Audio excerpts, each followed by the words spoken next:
He's a white male. I said, how old are you? He says, 29 years old. I says, look, the police report says he's between 25 and 30. I says, you meet and match every single description on this police report.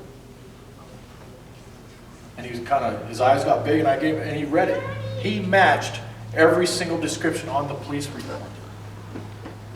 And sometimes in our judicial system, it's that easy to be wrongfully accused through an eyewitness or other faulty mechanisms of the system.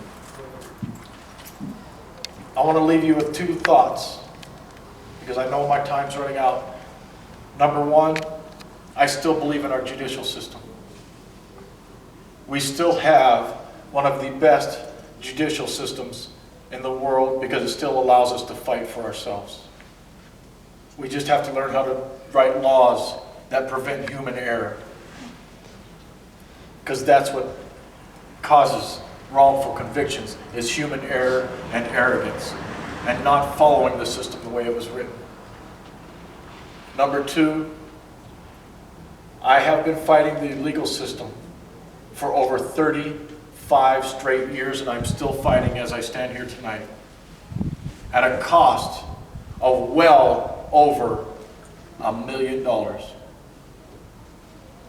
It has cost me and my family and my supporters over $1 million for me to stand here tonight, fighting the system.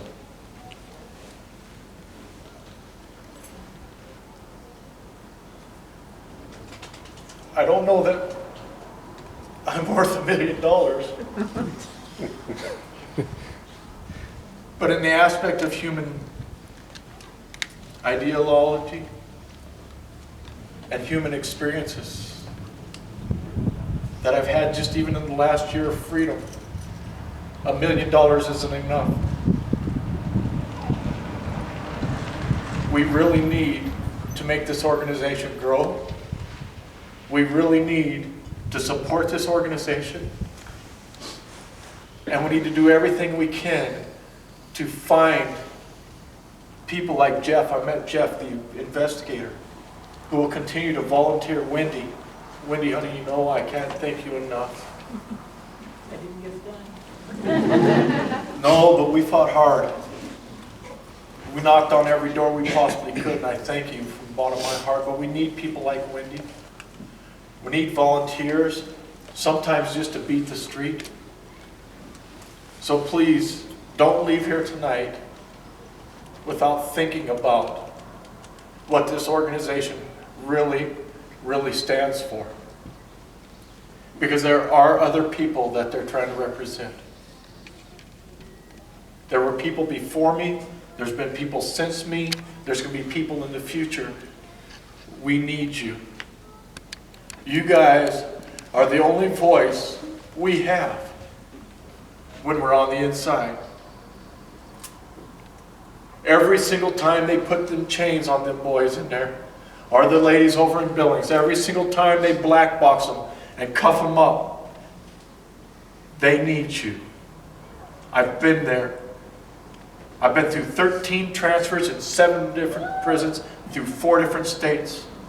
I've been through Con Air, I've been on bus trips, I've been on van trips. I remember one time, and people don't believe the story, but I was actually shackled up one time, chained and hogtied with chains up around my neck, down through my legs, to where my feet were pulled up around my waist and black box, and stuck in the passenger or the luggage compartment of a Cessna airplane and flown across the United States of America. I needed you. I still need you. And there are people that they're fighting, that Jesse and them are fighting for right now. They need you. And before I get more emotional, that's enough.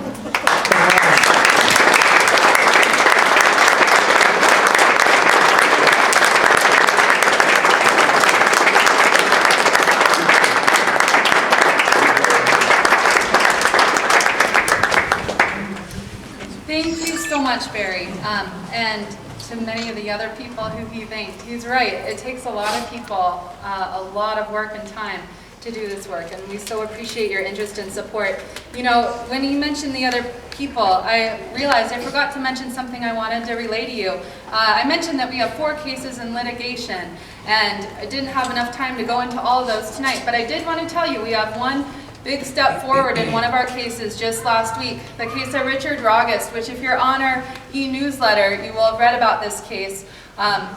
We filed a petition bringing forward new evidence of his innocence to Sanders County in August, and just last week the judge, Jim Wheelis, granted us a hearing in this case. So it hasn't been scheduled yet, but it's an important step forward in this case, and we're working hard on our other cases to move forward as well. I just wanted to share that development since it's just come in the past few days.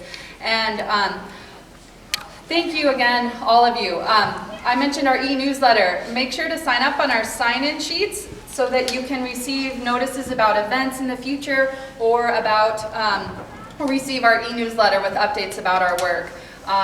And we also have envelopes if you're interested in making a donation. We really appreciate your support. We really appreciate your time and interest. So please keep in touch and let us know what questions you may have. We're happy to meet you all, and thanks again for your support. We've